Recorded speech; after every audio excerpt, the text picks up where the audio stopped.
¿Usted sabe lo que dice el Salmo 122, versículo 1? De pie. Bien conocido ese salmo.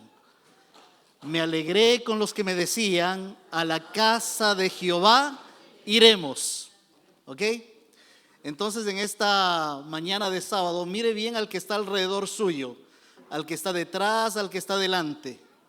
Porque quiero pedirle algo. No al que la ha visto durante la semana, porque al que la ha visto durante la semana quizás es su esposo, su hijo, su mamá, su papá. Si aquella persona, ¿verdad?, que usted no ha visto durante la semana, dígale, puede ponerse en pie si usted desea, dígale, qué lindo verte, pero me alegra más que me veas. A ver, dígale. Si usted no ha tenido la oportunidad de verle durante la semana, dígale, qué lindo verte, pero me alegra más que me veas.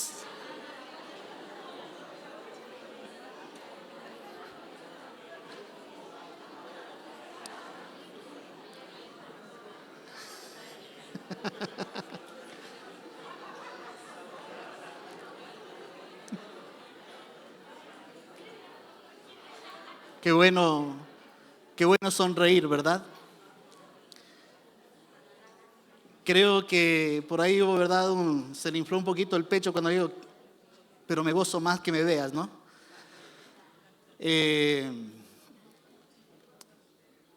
Se terminó el mes de abril, han pasado ya 4 meses y ahí ponemos en la pantalla, ¿verdad?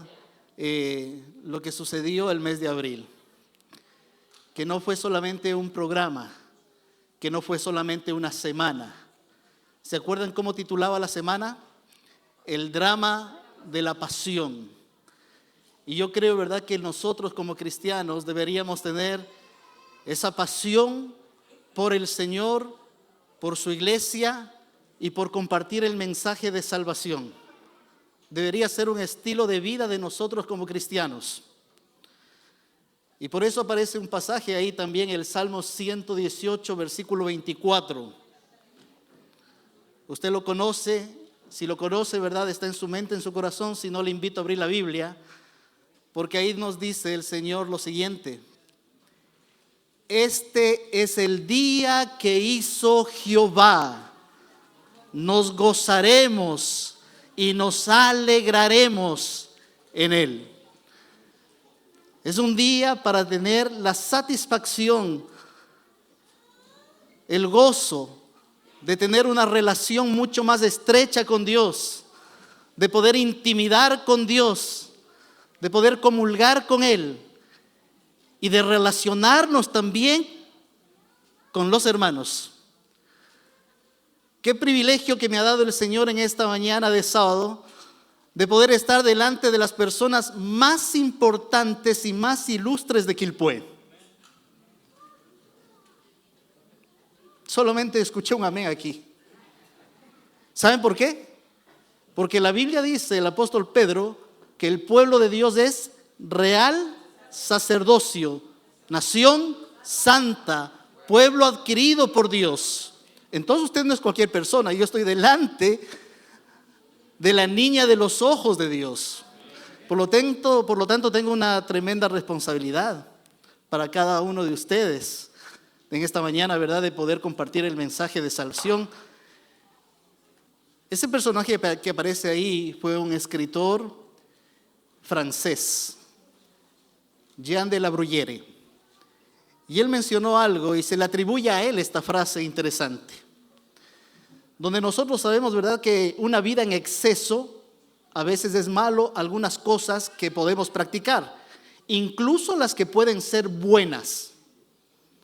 Nosotros sabemos que tomar 8 vasos de agua es bueno, pero si usted se toma todo el bidón ese, ¿verdad?, de 16 litros, le aseguro que no le va a hacer muy bien.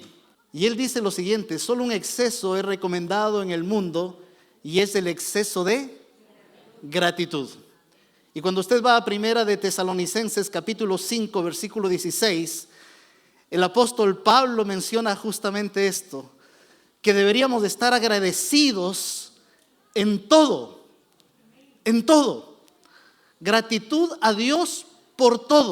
Y especialmente y de manera puntual, porque todos los que estamos aquí sentados necesitamos también un quehacer en esta vida. No podemos pasar desapercibidos. ¿Y cuál es el quehacer? ¿En qué me estoy dedicando? ¿Cuál es el tiempo, verdad? ¿A qué dedico yo mi vida? El día de ayer, ustedes y yo tuvimos un día de descanso. Y fue bueno. En otros lugares, verdad, estuve yo, entre comillas, verdad, una santa envidia porque comenzó el feriado desde el día jueves. Y tuvieron jueves, viernes, sábado y domingo. En otros lugares. Pero ayer en Chile fue feriado, ¿verdad? Porque a nivel casi mundial podríamos decir que el 1 de mayo es el día del trabajo. Y gracias a Dios por el trabajo. ¿Hay gratitud de parte nuestra para con Dios por el trabajo que nos brinda? Y rápidamente la mente se vino hacia atrás porque quizás en su hogar tiene esta matutina, que el año pasado fue algo muy interesante donde el profesor y doctor Roberto Badenas, que es un español, se dedicó 6 días para dar alusión al trabajo. Porque para algunos quizás el trabajo es fastidioso, cargante. Arrancar de vuelta el día lunes como que cuesta un poco, porque ya habíamos puesto una marcha atrás de descanso de sábado y domingo. Pero el trabajo es una bendición y tenemos que recordarnos que el trabajo fue dado al hombre antes de la caída. Y cuando el Señor hizo este mundo, dijo: he aquí todo es bueno en gran manera, y estaba incluido ¿qué cosa? El trabajo. El trabajo.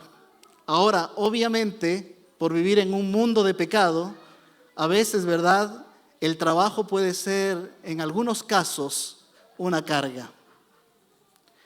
En otros casos, se ansía tener un trabajo. En algunas situaciones, quizás aquí usted está sentado y puede decir: yo estoy con falta de trabajo. O quizás está, ¿verdad?, nervioso porque están despidiendo a las personas y se va a quedar sin trabajo. No sé cuál es su situación, pero yo lo que quiero decirles es que a la luz de la Biblia hay mucho mensaje para que usted pueda disfrutar también el trabajo que Dios nos da a cada uno. El trabajo que Dios nos da a cada uno. Y por eso quiero agradecer a Dios en esta hora también de la mañana. Dentro de las personas que yo llevo en el corazón, obviamente, primeramente están mis progenitores, que aunque no eran de la fe adventista y aunque ellos no habían leído casi nunca la Biblia, me entregaron valores y oraron por mí el día que yo le dije: mamá, papá, me voy de la casa, voy a cruzar las fronteras, me voy a otro país, no precisamente aquí a Chile, sino a otro lugar. Y después, cuando me viene más lejos, obviamente había esa preocupación, ese llanto, esas lágrimas, ¿verdad?, de la despedida. Mis padres marcaron profundamente mi vida con sus enseñanzas, con su ejemplo. Pero hubieron otras personas también que marcaron mi vida. Y esas personas fueron mis maestros de clase. Esas personas fueron, ¿verdad?, aquellas que estaban ahí en la escuela, en el colegio.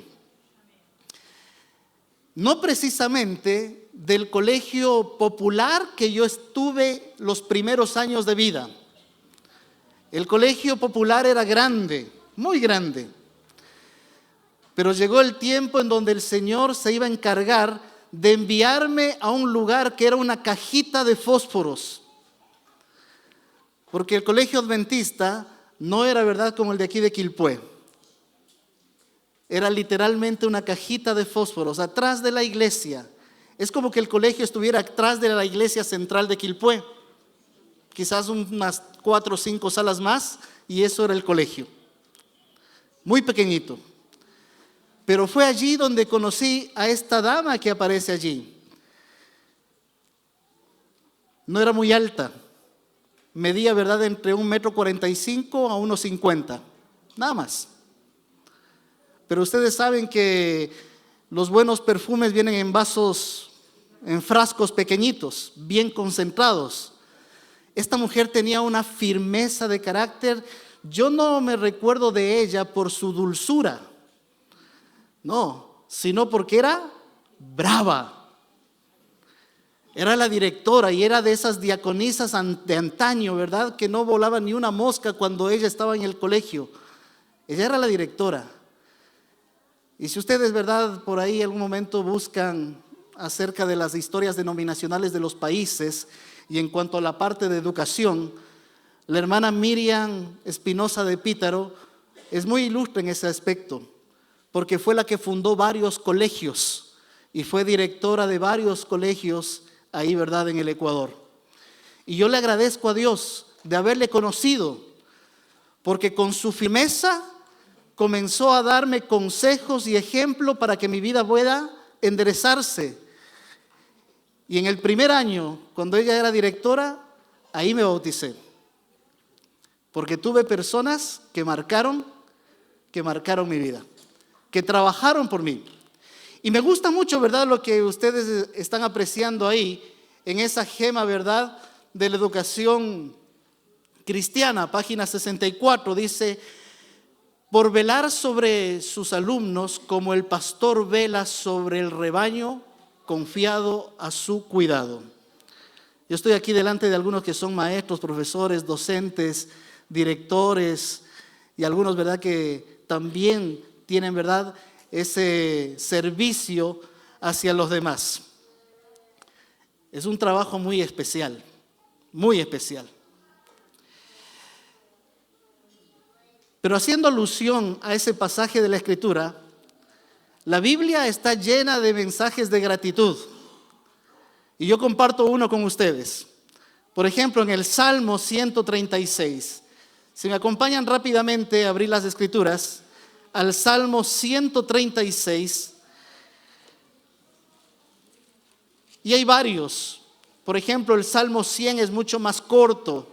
El Salmo 118, el Salmo 138 y varios otros, y varios pasajes de la Biblia habla sobre gratitud. Y si bien no vamos a leer todo el Salmo, pero usted ve ahí uno de los énfasis que aparece en cada uno de los versículos: porque para siempre es su misericordia. Así lo reitera por lo menos aquí este Salmo 26 veces. Y he escogido el versículo 16 para que usted lo pueda abrazar en esta mañana. Al que pastoreó a su pueblo por el desierto, porque para siempre es su misericordia. Al que pastoreó quiere decir el que cuidó, el que sustentó, el que protegió, el que hizo milagros, al que hizo prodigios, pero no en los lugares fáciles de la vida. Dice ahí el texto: en el desierto. Y usted y yo sabemos que los momentos donde el corazón se rebosa de gratitud es cuando vemos la mano de Dios ayudándonos, sujetándonos, levantándonos, librándonos, sanándonos. Y note el texto que no es una relación lejana. El texto dice: al que pastoreó a su pueblo. Sentido de pertenencia. A él, dice el texto, para siempre su misericordia. Pero esto no solamente allá en la antigüedad. El Señor sigue siendo el buen pastor ahora. El Señor sigue obrando, el Señor sigue trabajando, el Señor sigue en una obra de labor a favor de nosotros. Y si la gran labor que atrae nuestro corazón es la cruz del Calvario, porque ahí es el clímax, ¿no es cierto?, donde el Señor desbordó su gran amor por cada uno de nosotros, tenemos que saber que el Señor sigue todavía trabajando. El plan de salvación todavía no ha cesado ni ha concluido. ¿O sí? No. La gracia no se ha terminado. Todavía el Señor está haciendo algo a favor de nosotros. Y lo está haciendo en el santuario celestial. Él es nuestro gran sumo sacerdote. Él está intercediendo a favor de nosotros. Él está mediando. El Señor sigue trabajando a favor de nosotros. La Biblia nos enseña que Dios es un Dios de trabajo. Lo hizo en el huerto del Edén. Lo hizo, ¿verdad?, en la cruz del Calvario. Lo está haciendo ahora en el santuario celestial a favor de nosotros. El Señor sigue trabajando a favor de nosotros. Y hablando del santuario, que ustedes y yo sabemos que de alguna manera nos ayuda a entender, como en una maqueta, el plan de salvación del Señor. Ustedes recordarán, ¿verdad?, que en el santuario terrenal había recibido Moisés las instrucciones para hacer un campamento, ¿cierto? A todos los que les gustan los campamentos, y aquí, ¿verdad?, porque la iglesia de Quilpué Centro es un referente al tema de campamentos, porque tiene un lindo club de conquistadores, aventureros. Y qué lindo es saber que el Señor vino a acampar en medio de su pueblo. Eso es lo que significa tabernáculo. El Señor vino a acampar entre nosotros. Y le dijo, ¿verdad?, cómo debería haber sido hecho el tabernáculo, cómo tenía que ser el tabernáculo. Las medidas, los materiales, en cuánto tiempo, todo. La vestimenta de quien iban a oficiar, cómo tenían que estar purificados antes de todo. Y me gusta mucho recordar este tema porque en cada uno de los muebles que aparecen allí da a conocer la misión de nuestro Señor Jesucristo. El plan de salvación está ahí en el tabernáculo o en el santuario terrenal, dado, ¿verdad?, a Moisés por Dios. Pero cuando yo voy a la Biblia, y de paso pensando, ¿verdad?, porque hace unos días atrás nosotros terminamos 10 días de oración en el mes de abril también. Recordarán ustedes, los primeros días de abril tuvimos 10 días de clamor, no de oración, de clamor. Y se acuerdan que la referencia era la obra del Espíritu Santo. Pero cuando nosotros vemos ahí esta maqueta y vemos los muebles, ¿se ha preguntado usted ahí dónde está la obra del Espíritu Santo en el santuario terrenal? ¿Dónde está reflejada específicamente? Y me gusta mucho saber que el Espíritu Santo sigue obrando. Vamos a buscar en la Biblia 2 pasajes de la Escritura, 2 referencias que está, ¿verdad?, en el Antiguo Testamento. Una, ¿verdad?, en el libro de Éxodo y otra en el libro de Levíticos. Y vamos a ver que el Señor reitera 2 veces esta idea, porque en este lugar del santuario, especialmente en este mueble que es el candelabro de 7 brazos, le va a decir Dios al pueblo algo muy relevante. Porque ustedes ven ahí la luz, ven ahí, ¿verdad?, cómo se posa el candelabro.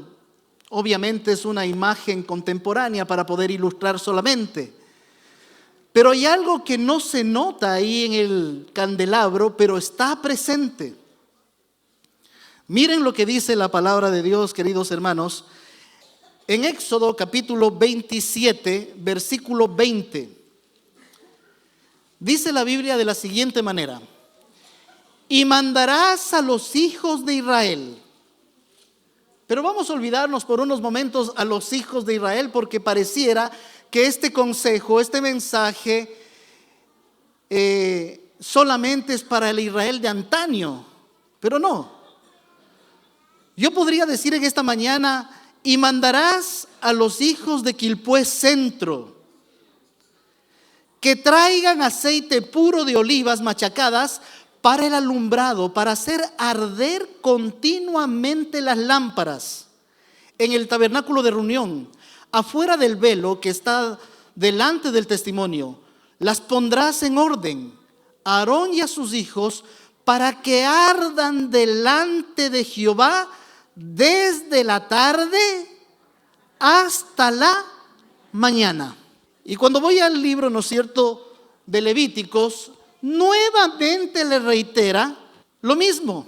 Habló Jehová a Moisés diciendo: di a los hijos de Israel que te traigan para el alumbrado aceite puro de olivas machacadas para hacer arder las lámparas continuamente.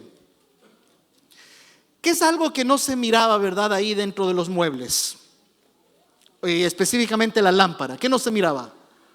El aceite que fluía por esos brazos y que llegaba, ¿verdad?, hasta la cima, para que pueda entonces haber la chispa y las lámparas se pudieran encender. La ampolleta estaría prendida de esa manera, por así decirlo. Y esto viene a recordarme algo que me sucedió el 6 de marzo. Sí, el 6 de marzo. El 4 de marzo fue miércoles y estuvimos aquí reunidos en una noche de oración, donde obviamente no estábamos todos los que estamos en esta mañana, ¿ya? Estaban unos pocos hermanos ese miércoles en la noche. Estaba presente, sí, nuestro pastor Astudillo y un grupo de hermanos que se convidó, ¿verdad? Porque justo ese día nos estaba visitando el pastor Alberto Silva, quien es el director de evangelismo a nivel nacional, ¿ya? Y él dio un tema en ese día. Después, el jueves, el pastor me dijo: ¿sabes? Tenemos que ir a visitar varios distritos. Y salimos a visitar la misión china del Pacífico. Y el día viernes ya no estábamos en la quinta, sino que teníamos que viajar a la cuarta, porque la reunión era en Serena y en Coquimbo, y la primera reunión era a las 8 de la tarde. Y fuimos en mi vehículo. Y estábamos tan endulzados en la conversación, porque él me iba contando, me iba aconsejando, me iba diciendo la forma de trabajar, me iba contando historias, me iba contando testimonios. Y de repente, ¿verdad?, avanzamos, pasamos Tongoy, ustedes conocen, ¿verdad?, la zona de allá. Y de Tongoy a La Serena no hay ninguna bencinero, no hay ningún lugar para cargar benzina. ¿Y qué sucedió? Que mientras estábamos yendo, el foquito del vehículo se enciende en el tablero diciéndome, ¿qué cosa? Y yo ya miré ahí y entonces comienzo a pedirle, ¿no es cierto? Oye, busca dónde está la siguiente gasolinera, bencinera para poder abastecerme del combustible. Y entonces me dijo, no hay cerca, hay que llegar hasta Serena. Y yo estaba muy preocupado porque nos quedaba aproximadamente como 35, 40 minutos para llegar. Y me comenzó a acusar más y más el foquito de ahí del tablero, y de repente no estaba prendido, estaba parpadeando. Y entonces yo comencé a transpirar, hermanos, porque al lado estaba el jefe, y usted sabe cómo se llama esa pana. Entonces yo no quería quedar mal. Y que llegar tarde, ¿verdad?, a la reunión con los hermanos, con los pastores, porque teníamos que estar ahí puntuales. Y lo único que yo hice fue orar. Obviamente orar y decirle: Señor, permite de que este auto llegue hasta el lugar y poder tener el combustible. Saben, queridos hermanos, nuestra iglesia es una iglesia linda. Tenemos organización, tenemos infraestructura. Tenemos, ¿verdad?, hermanos y hermanas con dones preciosos. Pero yo comparo, ¿verdad?, no está comparado en la Biblia ni en el espíritu de profecía, a que muchas veces podemos estar un poquito estancados y podemos estar en una pana espiritual, porque nos falta de ese combustible espiritual que viene de lo alto. Nos falta el aceite. Y por eso es que hubieron 10 días de clamor. ¿Con qué fin? De pedir lo más importante para que haga mover la iglesia. ¿Y qué es? El Espíritu de Dios. Yo sé que usted conoce Hechos 1:8 de memoria. ¿Qué dice? Y recibiréis poder. Así dice el texto. Y recibiréis poder para ser testigos en Jerusalén, en Judea, en Samaria y hasta lo último de la tierra. Pero vayamos un poquito más atrás al versículo 4. Hechos 1, versículo 4. No está ahí en la pantalla, pero quiero decirle que ese verso es muy importante. Porque antes de seguir en Jerusalén, antes de salir de Jerusalén, antes de ir a Judea, antes de ir a Samaria y antes de ir a los confines de la tierra, el Señor, ¿qué les dice a sus discípulos en Hechos 1:4? Les dice de la siguiente manera, voy a parafrasear el texto. Quédense aquí en Jerusalén hasta, ¿qué cosa? Hasta que esté la promesa entre ustedes, hasta que la promesa sea una realidad, hasta que se hayan abastecido de lo que el Señor ha prometido darnos. ¿Y qué es eso? ¿Qué sucedió con los discípulos? ¿Qué hubiese pasado si los discípulos hubiesen salido de Jerusalén y hubiesen pretendido llegar a Samaria por lo menos, o quizás algunos se arriesgaban e ir un poquito más allá a los confines de la tierra sin que la promesa haya sido una realidad en su vida? ¿Qué hubiese pasado? No hubiese pasado nada, nada. Porque Hechos capítulo 2 simplemente es la respuesta de haber recibido la promesa. ¿Qué sucedió en Hechos capítulo 2? Un hombre del vulgo predica, un hombre sin letra, un humilde pescador predica, llamado Pedro. Y dice la Biblia que se compungieron del corazón, que el mensaje fue tan grande, tan profundo, que ensalzó a Cristo crucificado, que atrajo el corazón de ¿cuántos? Sin contar mujeres y niños, de miles. Hechos capítulo 2 solamente es el resultado de que estaban llenos del Espíritu Santo. Nada más.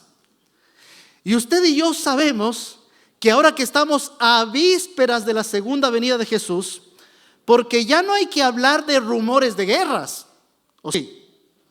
Porque estamos viviendo en guerras. Y usted sí está sintiendo los efectos de la guerra. Por eso es que ahora a algunos les cuesta desplazarse de aquí para allá como antes, porque el combustible ya no alcanza como antes. Y nos preocupó, ¿verdad? Hace un tiempo atrás, ¿o no? A ver, ¿cuántos estuvieron preocupados de que llegara casi a 1,700 pesos el... ¿Estuvieron preocupados, no? No, yo veo que nadie está preocupado. Yo veo que aquí hay gente pudiente, muy pudientes. Nadie está preocupado. Algunos, ¿verdad? Ya nos está tocando ver si es que sacamos el auto o andar en micro mejor. Bueno, ¿efectos de qué? De vivir en un mundo de guerras. En guerras, de hambre, de enfermedad y todo eso. Pero antes de que Jesús venga por segunda vez, el Señor hace la misma promesa a la iglesia hoy en día. Quédense aquí en Quilpué durante 10 días de clamor para que se abastezcan, se llenen de la presencia del Espíritu Santo y ahora sí puedan desplazarse en los 11 o 5 o 7 meses que queda por delante, llenos. Y usted busque en la Biblia ahí, ¿qué pasó con aquellos hombres y mujeres que estuvieron llenos del Espíritu Santo? Les doy un nombre, por ejemplo, Esteban. ¿Tuvo temor de la muerte, de las piedras, del juicio que le hicieron, del mal juicio? No. ¿Por qué? Porque estaba lleno del Espíritu Santo. O de Pablo y Silas en la cárcel. Estaban cantando porque estaban llenos del Espíritu Santo. Yo le pregunto a usted, cada uno estamos en el desierto de esta vida y todavía seguiremos en el desierto hasta que Jesús venga por segunda vez, ¿verdad? Y usted y yo sabemos que el desierto es sinónimo de pruebas, de dificultades, de penurias, de desafíos. El día de mañana, mientras estemos en esta tierra, ¿va a mejorar eso? No. Usted y yo sabemos que se va a acentuar todavía, porque el diablo sabe que le queda poco tiempo, pero ha descendido con gran furia, dice la Biblia. Y nosotros estamos en el ojo del huracán y nos va a hacer la vida de cuadritos. Y por lo tanto, la emergencia más grande es que usted y yo podamos solicitar al Señor que llene nuestra vida de su Santo Espíritu, porque es la más grande emergencia. Queridos hermanos, las lámparas no estaban a medio gas, estaban llenas. Y dice aquí el texto que alumbraban día y noche. No sé cuánto habrá salido la cuenta de la luz del santuario, no lo sé. Pero tenía que estar llena la lámpara, sí. Y eso es símbolo, ¿verdad?, de que nosotros en este tiempo, porque somos el templo humano del Señor, donde el Señor quiere trabajar, debemos de estar también llenos de su Santo Espíritu en estos tiempos. Pero no solamente para que nosotros podamos, ¿verdad?, enfrentar las situaciones hostiles de la vida, sino para que nosotros podamos ser también canales de bendición a las demás personas. Vamos a ver un par de 2 o 3 versículos. Primero de ellos en Mateo capítulo 9. Lo leyó el hermano, ¿verdad?, hace un rato atrás, del hermano Rodrigo. El versículo 35. Mateo capítulo 9, versículo 35. Porque aquí nosotros miramos a nuestro Señor Jesús obrando, trabajando. Capítulo 9, verso 35, habla sobre el ministerio de Jesús aquí en esta tierra. Y dice el texto de la siguiente manera: recorría Jesús todas las ciudades y aldeas, enseñando en las sinagogas de ellos, predicando el evangelio del reino y sanando toda enfermedad y toda dolencia en el pueblo. Texto muy conocido, porque es el cumplimiento que tiene también la iglesia del Señor en estos últimos tiempos de la tierra, de la historia de este mundo. La iglesia tiene sanatorios, hospitales, clínicas en diferentes lugares del mundo, porque a la luz del evangelio es lo que Jesús hacía, sanaba a las personas. La iglesia tiene, ¿verdad?, un canal, una cadena de favores, por así decirlo, que es un instrumento valioso para la predicación del evangelio, que son los colegios, escuelas, universidades, etcétera, etcétera. Jesús se dedicaba a sanar a las personas. Pasaba la sombra de Jesús y muchas personas se sanaban. La Biblia dice, ¿verdad?, en Mateo capítulo 5, 6, 7, habla, ¿verdad?, sobre el gran sermón del monte, porque a Jesús le gustaba dar mensajes, predicar también. Pero me gusta cómo comienza, ¿verdad?, el versículo diciendo, enseñando en las sinagogas. Si hay algo que Jesús apartaba más tiempo en la misión a favor de las personas para que conozcan el evangelio, era en la enseñanza. Jesús era el maestro divino. Lucas capítulo 4 da a conocer que su misión en esta tierra era justamente el estar en la iglesia y dar a conocer cuál era su misión. Y les comenzó a enseñar. El Señor no ocultó para qué había venido a este mundo, sino que revela su misión ahí en Lucas capítulo 4. Antes de ir a la tentación, ¿verdad?, por el diablo, etcétera, y comenzar su misión, el Señor dice en la Biblia que va al templo, se le da, ¿verdad?, el libro del profeta Isaías y comienza a leer y comienza a explicar para qué estaba aquí en esta tierra. Lo puede leer en casa. Pero último capítulo que aparece ahí, me gusta mucho de paso, Lucas capítulo 13. Ese sí vamos a verlo. Porque el maestro divino, el que sigue trabajando, como dice también San Juan 5, ¿verdad?, que Jesús y el Padre siguen trabajando. Hay una historia que aparece solamente aquí en el Evangelio según San Lucas. Y está desde el versículo 10 en adelante, 13, 10 en adelante. Y noten ustedes algo que a mí me llama la atención. Porque ya lo dijo Mateo 9:35 y ahora el versículo 10 de Lucas 13 lo dice nuevamente. Enseñaba Jesús en una sinagoga en el día de reposo. Me gusta este pasaje de la Escritura porque Jesús le gusta enseñar, pero no es una enseñanza verbalizada, es una enseñanza con ejemplo. No es una clase magistral solamente con números y letras. No es una clase solamente con un video, con un PowerPoint, no. Es una clase con un ejemplo de vida. Porque ahí en medio de la enseñanza, cuando estaban unos 40, 50 estudiantes, porque la sinagoga no era igual que el templo donde había muchas personas, sino que era un lugar mucho más reducido, el Señor de la parte teórica va también a dar la parte práctica. Porque Jesús, cuando vino a este mundo, ¿para qué vino? ¿Cuál era la misión? Buscar y salvar lo que se había perdido. Y ahí en la sinagoga, dice la Biblia, había una mujer que desde hacía 18 años tenía un espíritu de enfermedad y andaba encorvada y en ninguna manera se podía enderezar. Es decir, había un alumno ahí en el salón de clases que tenía una historia de 18 años con una situación compleja.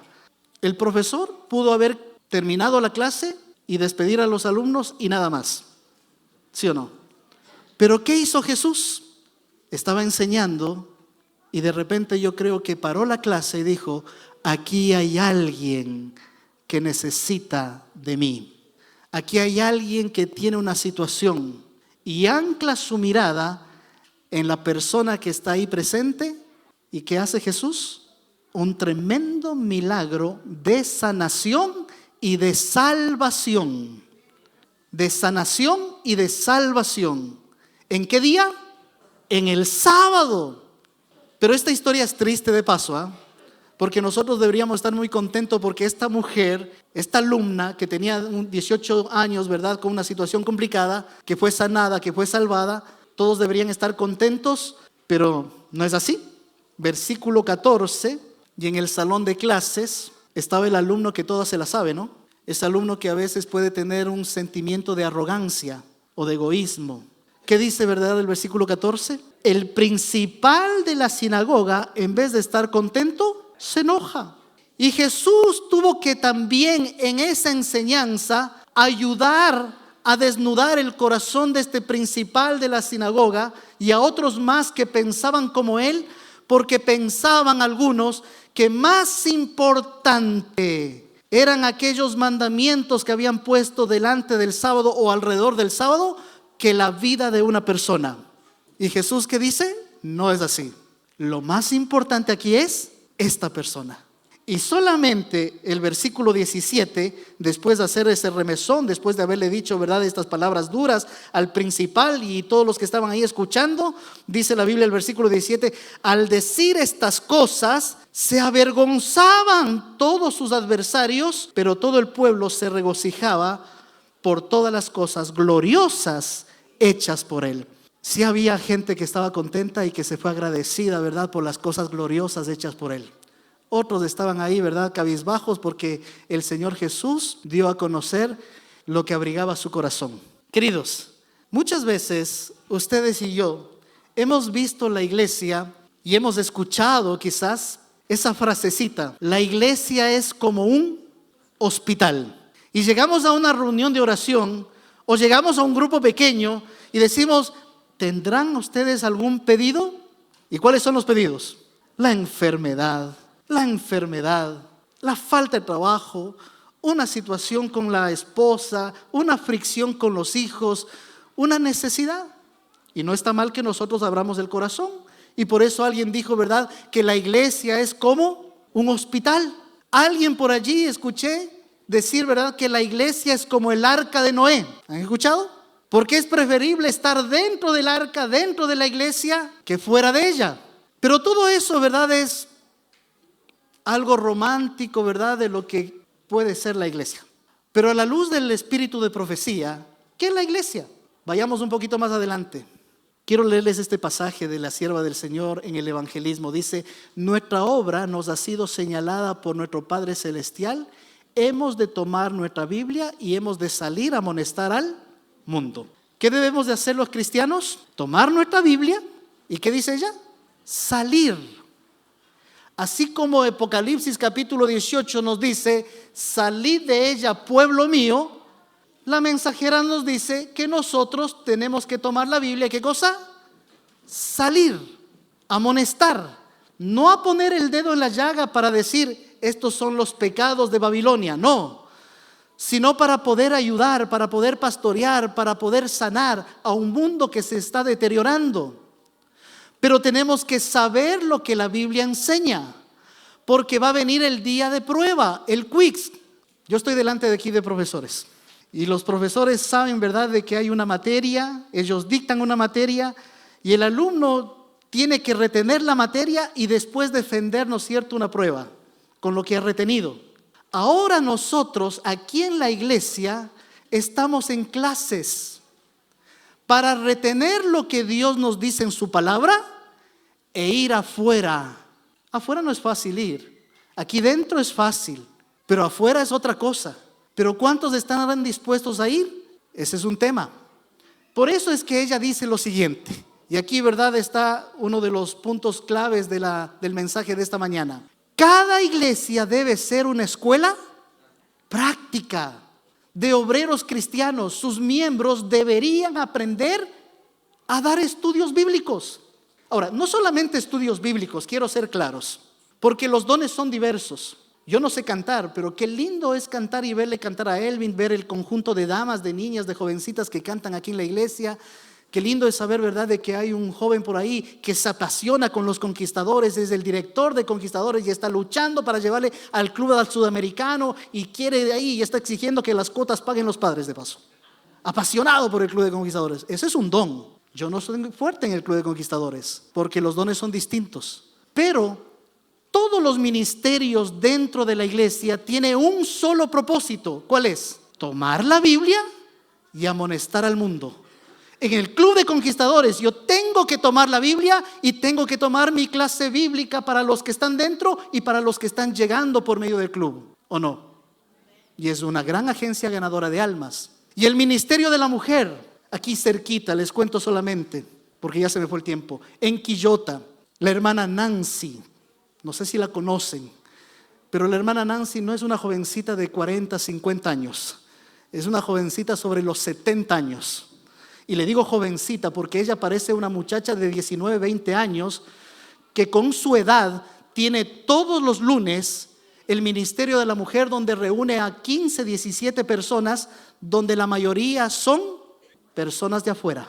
Y todos los lunes, y por la gracia de Dios, en su grupo pequeño de damas, ella como ministerio de la mujer, ya han llevado 4 personas a los pies de Jesús. Ese es su don. ¿Por qué? Porque no es algo teórico, es algo práctico.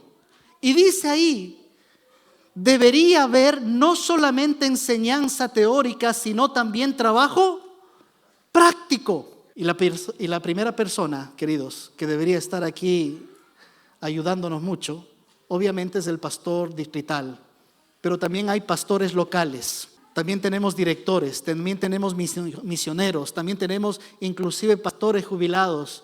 Y todas estas personas Dios les ha preparado para que nos puedan entrenar a cada uno de nosotros al cumplimiento de la misión.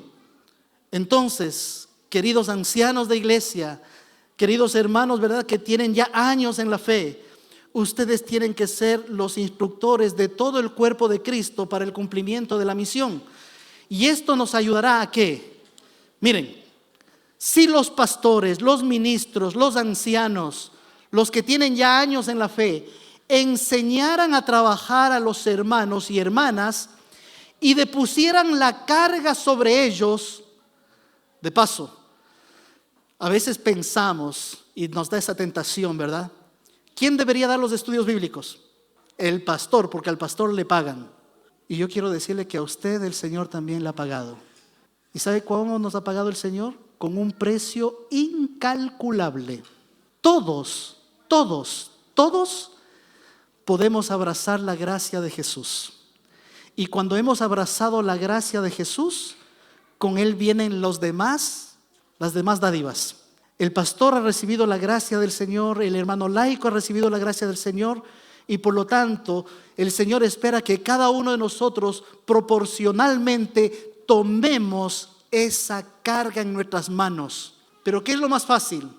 Dejar que la carga la tome otro. Pero ¿qué sucede si la carga lo toma otro? Noten lo que dice aquí. La gente obtendría fortaleza espiritual por el esfuerzo realizado, y los resultados serían 10 veces mayores de lo que son. Queridos hermanos, ¿por qué el Señor nos da la misión? ¿Por qué el Señor quiere que nosotros todos juntos estemos involucrados en una parte de la iglesia, en un accionar de la iglesia? Porque eso es un privilegio y a la vez es una bendición para que los miembros de la iglesia obtengan fortaleza espiritual. ¿Saben cuál es el yin del Señor? No solamente orar y estudiar la palabra, como hoy vimos, ¿verdad?, en la escuela sabática. Oramos, estudiamos la palabra, y el yin, ¿cuál es? Salir, para que usted pueda tener, ¿qué cosa? Músculos, fuerza, porque las situaciones que vendrán mañana no van a ser fáciles. Solo los que tengan la fuerza van a enfrentar las situaciones hostiles del mañana. Y añade ella y dice, serían 10 veces más. El año pasado, por la gracia de Dios, la iglesia de Quilpué Centro llevó a los pies de Jesús 49 personas. Nos contentamos muchísimo, ¿verdad? 49. Mejor que el 2022, mejor que el 2021. Fue muy bueno el año 2025. Pero ¿cuántos estaban involucrados en la ganancia de esas 49 personas? 49 es lo lindo. Pero ¿saben? El Señor no está pidiendo por la mies. Cuando yo voy a Mateo capítulo 9, versículo 35 en adelante, dice: clamen y rueguen al Señor para que se levanten más hombres que acepten o hombres que estén dispuestos a salir. ¿Qué es lo que el Señor pide? ¿Que las personas de afuera acepten el mensaje o que haya más obreros para salir? Que haya más obreros. Y si eso pasara, si toda nuestra iglesia fuera una iglesia teórica, práctica, entonces los resultados serían 10 veces más. ¿Cuánto es 49 por 10? No, esta iglesia, no, hermanos, la iglesia es muy chica. Tendríamos que tener varias iglesias más de centrales de Quilpué. Y eso pronto va a suceder. Cuando estemos ya abastecidos, llenos del Espíritu de Dios, que pronto será una realidad en nuestra vida. Queridos, termino con lo siguiente. El Señor no nos vino a dar consejos. En el contexto del lavamiento de los pies, del tema del servicio, el Señor dijo: porque ejemplos he dado para que como yo he hecho, vosotros también hagáis.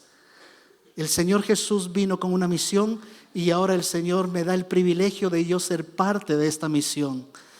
Queridos, Jesús está obrando en este momento, pero muy pronto las vestiduras sumos sacerdotales van a quitarse, porque vendrá como Rey de Reyes y Señor de Señores.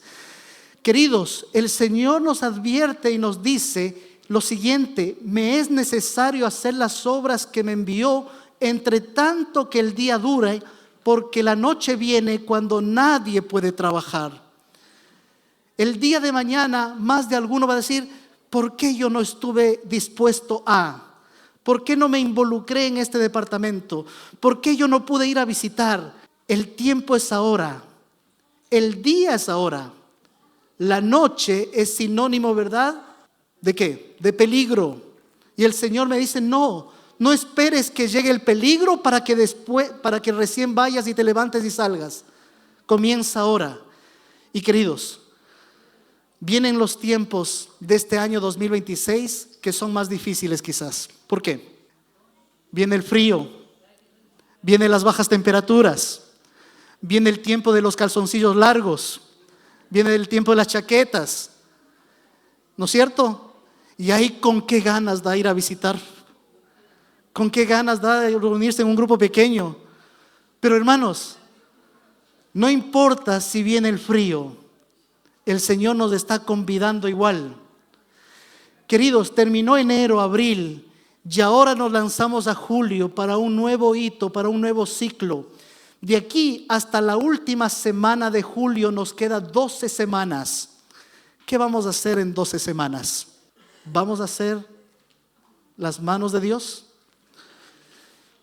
Por lo tanto, yo quiero invitarle para que usted pueda ser parte de la escuela misionera. Al finalizar el libro de Apocalipsis, el Señor dice algo: he aquí yo vengo Pronto es pronto. Pronto es ahora. He aquí yo vengo ya, dice Jesús. Pero no viene pronto solamente, sino que dice la Biblia, vengo con una recompensa, vengo con un galardón. Ahora, la recompensa usted sabe cuál va a ser. Yo pregunto, para los que están trabajando, ¿será la misma recompensa para los que no están trabajando? ¿Qué cree usted? Porque todos los que estamos aquí deseamos que Jesús venga. Y yo quiero que Jesús venga. Pero el galardón, ¿será el mismo para todos? Por eso es que Jesús, cuando venga, ya no viene como el sumo sacerdote que intercede, que está mediando por mí. Viene como Rey de Reyes y Señor de Señores para recompensar a cada uno según sea su trabajo, su obra, su trabajo. Recompensar a cada uno según sea su trabajo. Por eso la primera bienaventuranza, yo le escuché a un maestro decir aquí: bienaventurado el que lee, bienaventurado el que escucha, pero ¿qué más dice? Bienaventurado el que trabaja. Comienza el libro de Apocalipsis diciéndonos que tenemos que tener el gozo del trabajo y termina, ¿verdad?, diciéndonos que hay un trabajo que será recompensado para los que hayan ejercitado su fe, no solamente orando, estudiando, sino también tomando la Biblia y saliendo. Querida iglesia de Quilpué, ¿tienen hambre? Yo también. El día de mañana el pastor Astudillo va a tener la junta de iglesia. Y el día de mañana en la junta de iglesia se va a reiterar nuevamente la escuela misionera. Y yo quiero invitarle para que usted pueda ser parte de la escuela misionera. ¿Habrá alguien en esta mañana, tarde de sábado, que quiera decirle: Señor, si yo voy solo, no voy a poder, pero tú has prometido estar conmigo todos los días hasta el fin del mundo? Yo quiero salir a hacer la labor que tú me has encomendado, hacerla aquí adentro, pero también afuera. ¿Habrá alguien que quiera decirle eso al Señor? Si ese es su anhelo, y decirle: Señor, yo quiero escuchar tu voz cuando vengas y digas: buen siervo y fiel, en lo poco has sido fiel, en lo mucho te pondré, entra en el gozo de tu Señor. Esa bienvenida, ¿para quién será? Para los que están trabajando por el Señor. Vamos a cantar de pie. Le invito, porque usted ha estado mucho tiempo sentadito. Es mejor estar de pie estirados. Y aquí ayudaron a cantar las damas, ¿verdad? Un canto. Pero el canto decía algo: quiero conocerte más, Jesús. Eso decía el canto. Pero ¿saben la mejor manera de conocer a Jesús cuál es? ¿Cuál es la mejor manera de conocer a Jesús? ¿Estar aquí dentro de estas cuatro paredes? La mejor manera de conocer a Jesús es saliendo, yendo y mirando que su palabra tiene poder y que su palabra no vuelve vacía. Pongamos el volumen del canto y vamos a cantar. Note lo que dice la segunda parte del canto. Note lo que dice la segunda parte del canto.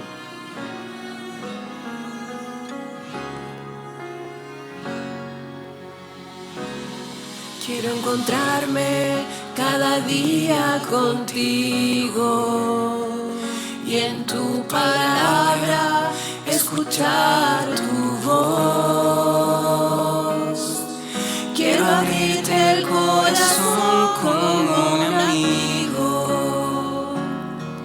y expresarte lo que siento en la oración. Quiero encontrarme cada día contigo y en tu palabra escuchar tu voz.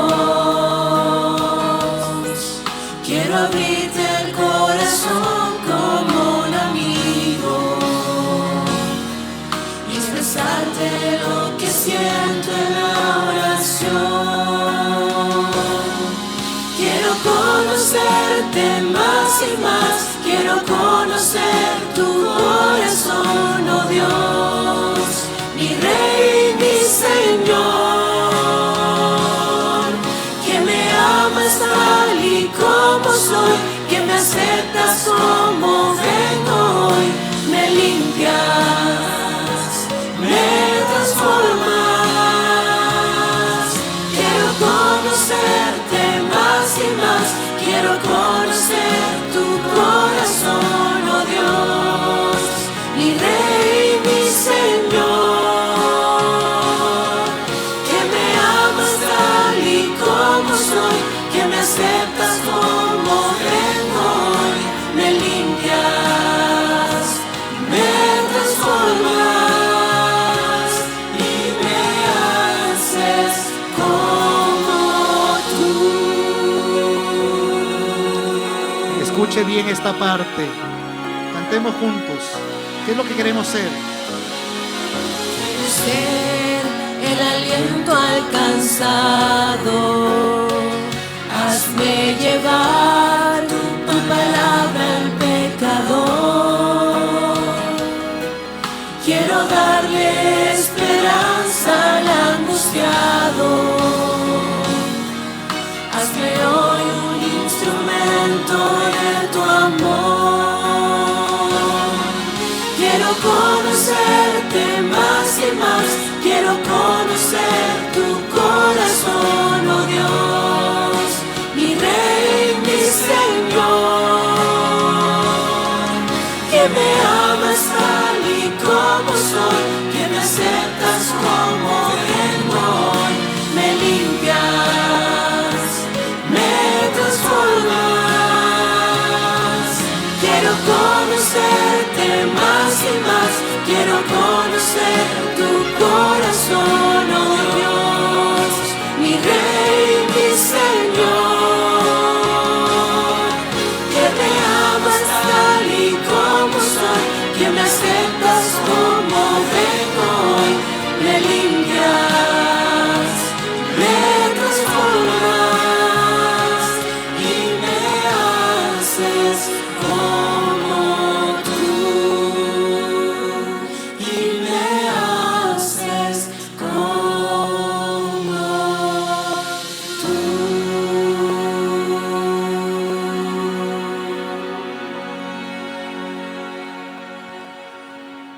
¿Qué es lo que nos hace ser como Él? Mateo capítulo 9 dice que Jesús miró a la gente y sintió compasión por ellos. Sentimos compasión por este mundo viejo que se está deteriorando, cayendo a pedazos, donde hay niñas por ahí viviendo como adultas, con un embarazo precoz, con un muchacho que se está deteriorando en las drogas, con alguien que está en el alcoholismo, con gente, ¿verdad?, sin Dios y sin ley. Tenemos compasión. Aquí está un papelito, ¿verdad?, que es un adhesivo para que lo pegue en su Biblia. Son papelitos a veces, ¿verdad?, que están ahí en la misión, que no se utilizan, ¿verdad?, que Gonzalo los trajo, lo pasó, ¿verdad?, aquí a Víctor.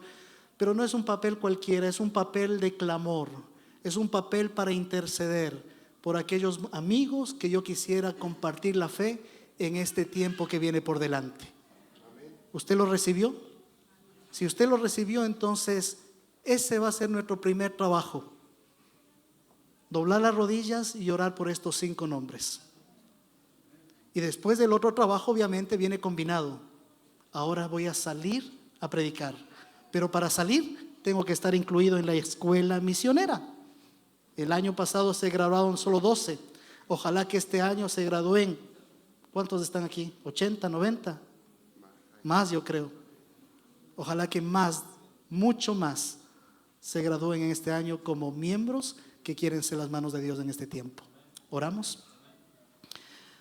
Bondadoso y poderoso Padre que estás en el cielo, tú estás aquí entre nosotros, pero también estás afuera con aquellos que son parte de tu iglesia invisible.